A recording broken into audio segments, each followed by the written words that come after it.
So originally from the Dominican Republic, Arelis is a pastor, an activist, and community organizer working with marginalized communities in New York City and beyond. She recently joined the staff of the Cairo Center for Religions, Rights, and Social Justice, and is a member and former tri-chair of the New York State Coordinating Committee for the Poor People's Campaign, a national call for a moral revival. She holds a Master of Divinity from Union Theological Seminary, and is lead pastor at La Iglesia del Pueblo, a new online worshiping community that she helped launch with the support of the Cairo Center and other Latinx leaders. We are thrilled to have Arelis today to share a little bit about the work she and her organization are doing and help us think differently about this moment that we're in. So Arelis, thank you so much. Thank you for having me here and coming back home. I'm also a graduate from the summer program of the Hispanic Theological Initiative. So the topic today, right, is an invitation to look closely at our ministry, our church. What are we doing in our church at this time, at this Kairos moment that we are living in? I also know that one of the reason or the goal of my invitation today is to get something more practical, right? Theory is good, but have to be hand in hand also with practice. So I'm talking with Jorge and Daisy, talking about how can we do something that really will that we can embody, that we can feel it, right?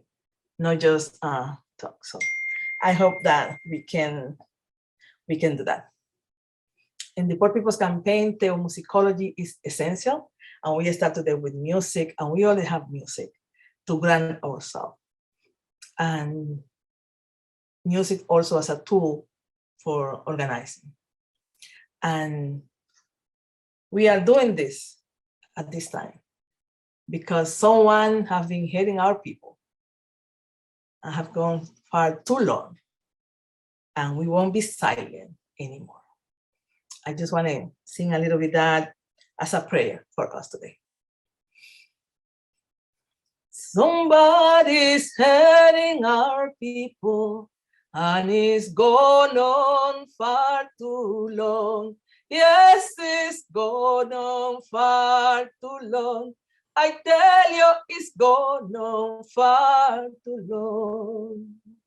Somebody's hating our women, and it's gone on far too long. And we won't be silent anymore. And we won't be silent anymore.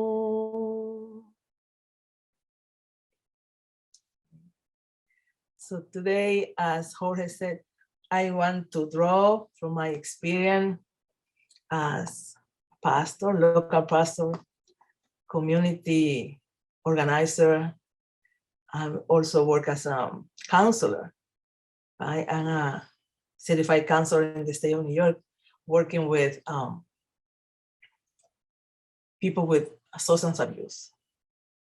So after doing all this work, and I come from the Dominican Republic, my father was very active also in social justice. His ministry was centered in social justice. So very early, I get to be exposed to the liberation theology. I spent 5 months in Brazil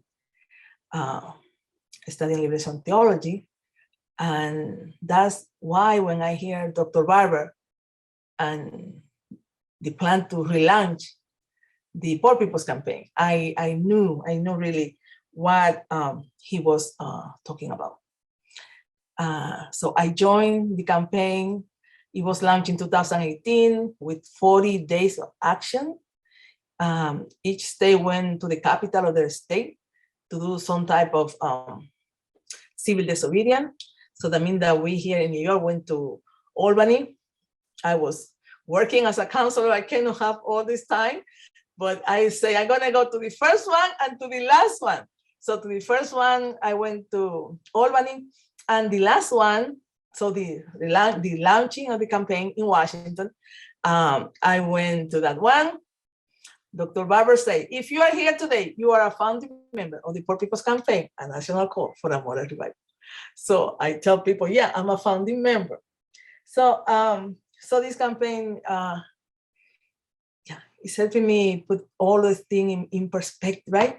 Because we have been doing this for so long, and we know in our churches, right? We do food pantry, clothing ministry, with the children, with the women, and we feel that we don't advance, right?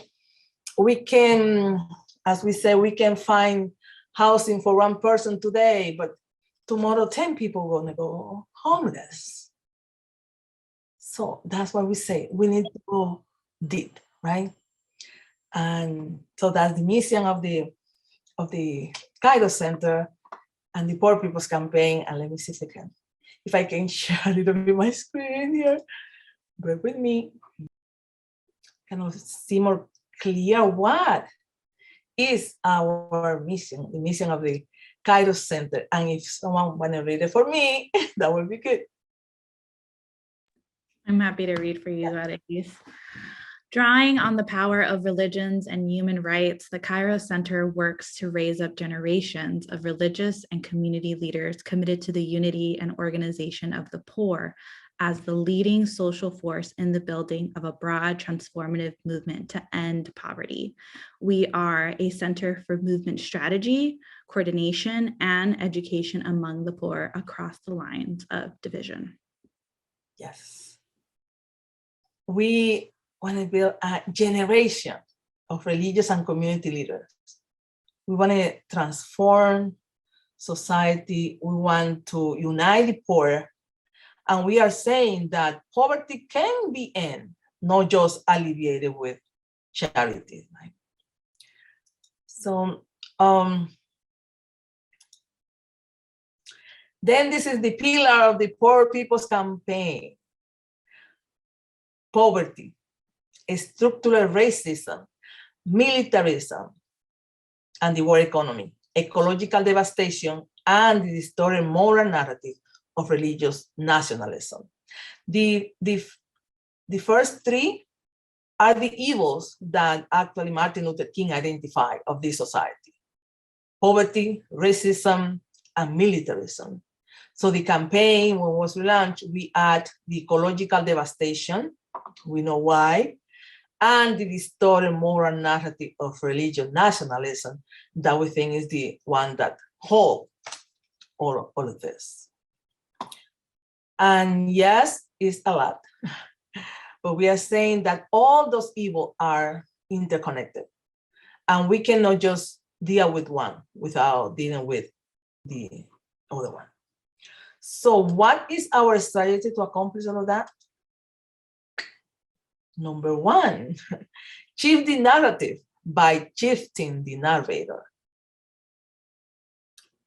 The narrative that the poor always be with you, always be with us, right? The narrative that the poor people, we are lazy, we don't want to work. And the only way that we're going to shift the narrative is shifting the narrator, making the poor and dispossessed the center and allow them to tell their stories. That's when you come to our gatherings, our march, you're going to hear really people directly affected. Now, build power by building the unity and leadership among the poor and dispossessed. Building power. We believe that power is constructed by uniting the poor.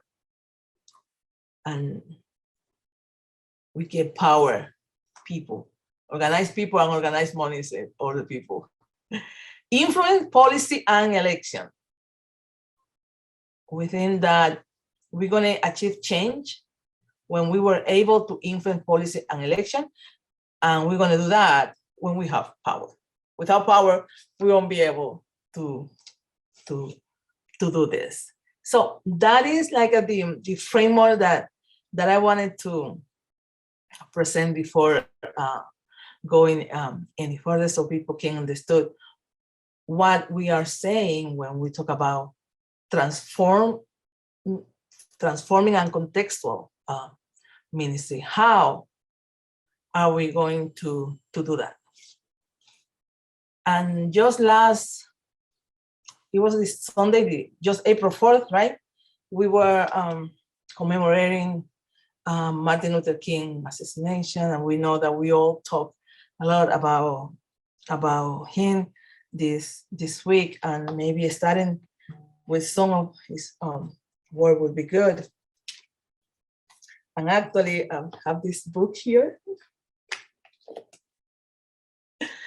and Professor Colleen Wesley-McCoy, who is joining us now here, is here with us. And the book is Freedom Church for the Poor, Martin Luther King Jr.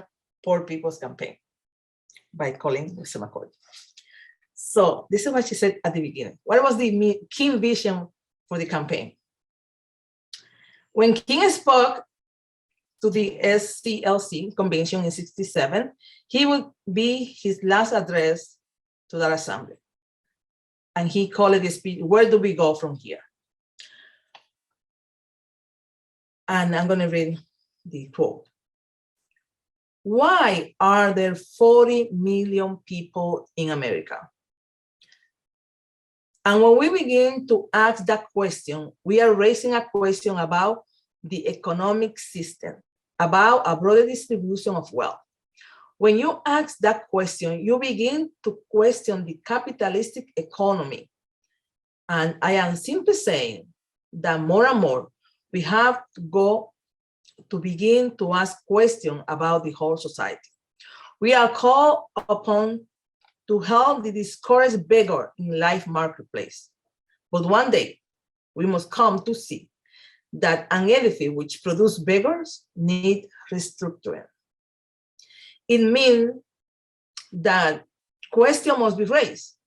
And you see, my friend, when you deal with this, you begin to ask the question, who owns the oil? You begin to ask the question, who owns the iron ore? You begin to ask the question, why it is that people have to pay water bills in a world that's two-thirds water, right? So the persistence of poverty in the midst of plenty have political and theological implication also for the church. And our question is, how are we responding to this? How our ministries are responding to this? It is a huge task, we know, but we needed to start. So one thing that we are doing in the Kairos Center, we just get this book, We Cry Justice. And there's reflection from our leaders, reflection for poor people, for scholars, reflection for students about the situation of that they are living in. So we did a companion now for the Lenten season, and that is what we're going to do now. We say, okay, let's experience this together. Because this is, I think, that's something that can help us. This thing seems too big. We take a little bit and then start talking with people in our congregation. I think that we can really achieve something. Okay, but this is what will you lift up? So we did this now as a companion of the book, right? So I work preparing this study. Now we divide the book, and then we did this. And what will you lift up? What will you lift up? So if someone want to read the theme We cry out and mourn for Black and brown lives executed with the endorsement of a racist system. We cry out and lament for immigrants exploited and expelled from stolen lands. We sob for women, victims of a patriarchal society, murdered at the hands of those who one day swore to love and protect them. We cry justice, we cry justice. Like Jesus, let us lift each one of them up in our heart, in our prayers, and with our actions. Yeah.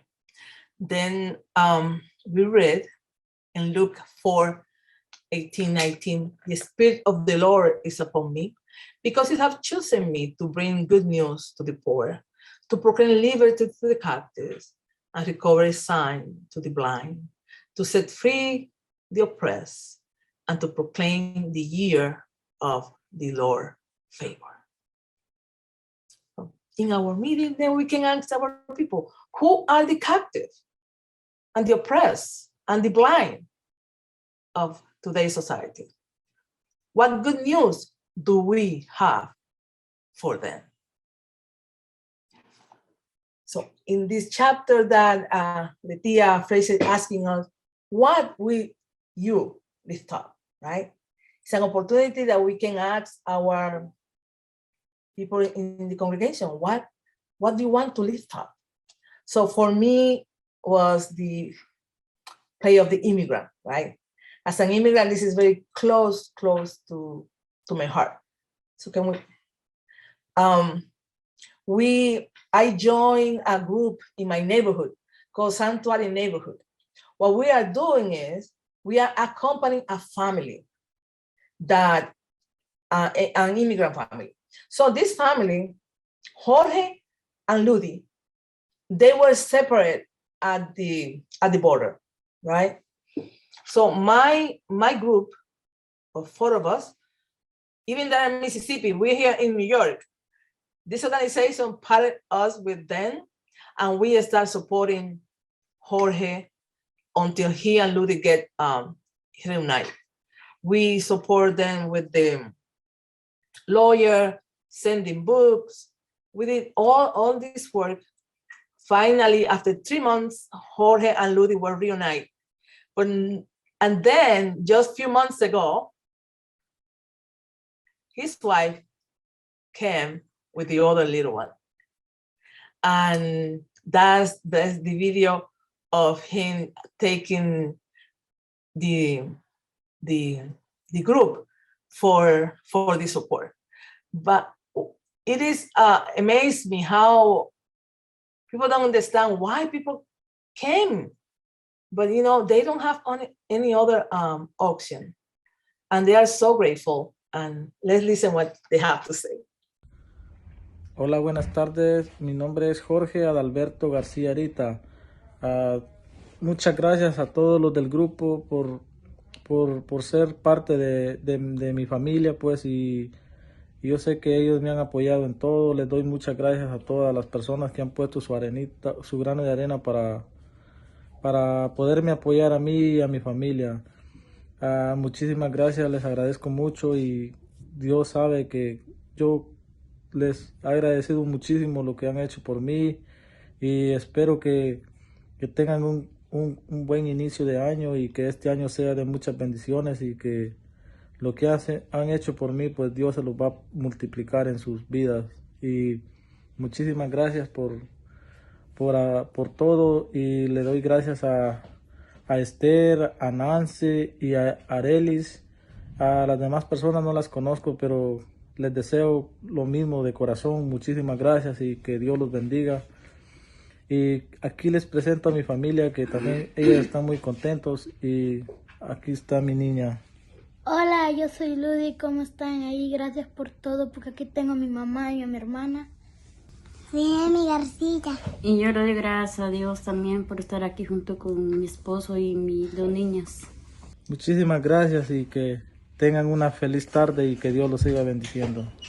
Then you can see in the guide, then we ask people to do several things, to do an action, right? And it's a moment that, you know, take action. So after each reflection, after each lesson, we ask people to do some action, right? For example, I put here, read the PPC open letter to the nation on the killing of George Floyd, for example, and the end of systemic racism. Register a congregation and organization to bring a delegation, ¿verdad?, for our mass Poor People's Assembly and moral march on Washington on June 18th. So you then do some action, right? So, and this is our call today. Like, yeah, let's look at the video inviting you to participate in the Mass Poor People Assembly.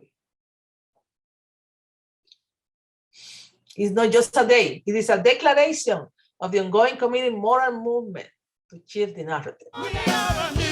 We welcome you to the launch of the Mass Poor People's Low-Wage Assembly and Moral March on Washington, D.C., June 18, 2022. And we need to do it with the biggest actions possible. Because we know the only scarcity is the moral will to do what's right. Veterans across this nation say enough is enough. My voice is just as valuable as anyone else's. We need the third Reconstruction. We have an immoral system run by immoral people. But together we fight. And we become an agent of change. We're rising up to demonstrate the compelling power that we, poor and low-income people, have to reconstruct society from the bottom up. It's time for a change! We are people of resilience.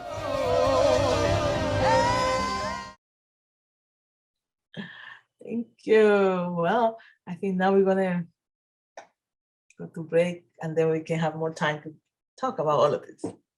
Thank you. Thank you so much, Arelis. We really appreciate you taking the time to come here and tell us about the work you're doing in the Poor People's Campaign and all the opportunities there are to connect.